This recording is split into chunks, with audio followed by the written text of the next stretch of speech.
Valiant, my dude. What do you know about Disney stock plummeting? Oh, Well, he's I clearing mean, his throat and everything. He's ready to go. well, look, um, it, considering it was one of these things that have got caught up in a lot of macroeconomic issues, right? You've got Mm, inflationary pressures. And of course, anytime you have a lot of inflation, the biggest concern is one of the first things that the general public is going to let go of or cut back on as prices go up are luxury mm, ticket items, right? You're not going to go buy as fancy of this or that. You might not take as nice a vacation. So the big thing that always affects Disney the most is how are the parks doing? What's the top line revenue for the parks? What's the operating income for the parks? What is that profit margin? mm, Um, Disney Plus radically exceeded expectations in terms of subscriber growth. Analysts were expecting about 9.5. What we got was a little over 12. So they did very, very well with that. Um, but part of the issue with Disney was that I guess analysts did not like was the fact that, and it was predicted, right? They've been predicting this for about the last quarter or two, that this was going to be the quarter where they saw losses peaking for the streaming services. But that's mostly represented by Disney Plus. Hulu Plus or Hulu and ESPN Plus are pretty much okay because of their massive mm. advertising scales. Disney Plus is where the bulk of the losses occur. Those losses were about 1.5 billion this quarter. Last quarter it was about 1 billion.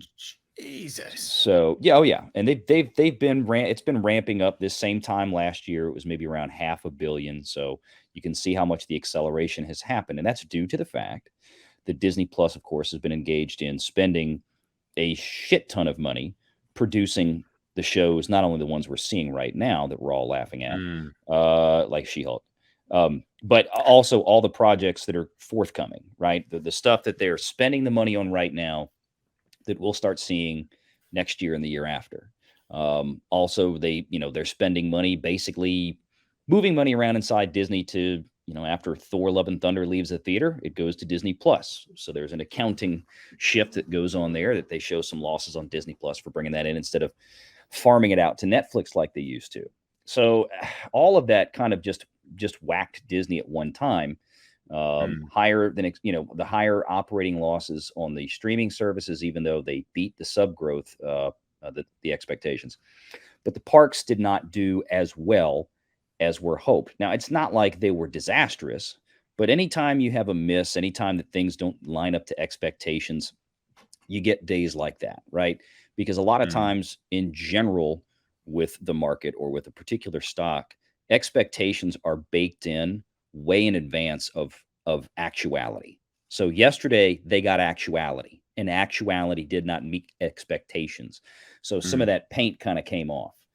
Now today the whole market was up massively. It's probably one of the biggest days in history. And that was because we got inflation numbers, as I was hoping for, that we'd finally see US core inflation coming down under 8% year over year. And today we got 7.7 for the month of October. So that was good news. So, I mean, the NASDAQ was up almost, or a little over 7% today, which is, that might have been the biggest day in NASDAQ's history, percentage wise.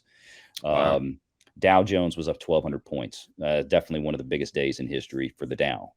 So Mm, that lifted Disney's price along with everybody else back up. Not to where it was. It's still down from where it was before the earnings call a little bit, but it's not quite as bad. I mean, right now Disney's floating at about $91. So, I mean, look, long term, Disney's going to be fine. Their moneymaker is the parks. I explained this during our live stream Tuesday afternoon that we did with the earnings call.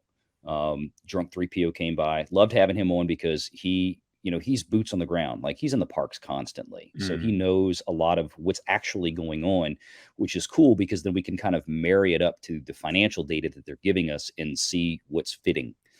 Um, Yeah, yeah.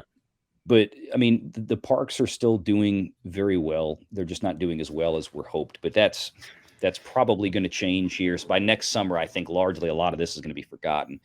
The big thing is with Disney, as long as they still have these massive sports contracts with the NFL, the NBA, Major League Baseball, college sports, they basically own the largesse of college sports, Mm, especially college football.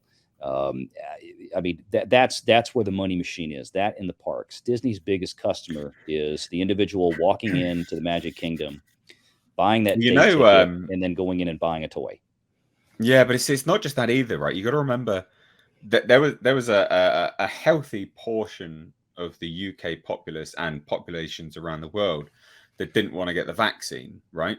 The US doesn't allow entry to anyone that is unvaccinated against COVID. And I think that never underestimate people flying in to attend these theme parks as well. I think that would have a fairly large impact on things as well. I'm sure. You're right. And it did. I'm glad you brought that up. It actually did. Mm. I mean, we know that over the summertime, when a lot of the restrictions were lifted for international travel, the parks did get a massive influx of international travelers. And the international travelers, particularly to the Orlando system of parks, is what is the most valuable, the most lucrative, because, if you have somebody living in Florida, like Jay, like Drunk 3PO, he might go to the park 100 days out of the year, but he is not what Disney wants. What Disney wants is the next level up is the people that drive in from out of state, spend money to stay, they buy more stuff, they spend more per capita. And then the international travelers are even way above that. When the international travelers that's come a in, whale for Disney. That's a they whale. really spend money. Their per capita spending is crazy. Yeah, of course it is, because it's a tourist destination for them. That's something which that's their vacation. It's their yearly thing that they're like, yes. Some of these people, that's once in a lifetime opportunity that they attend something like this.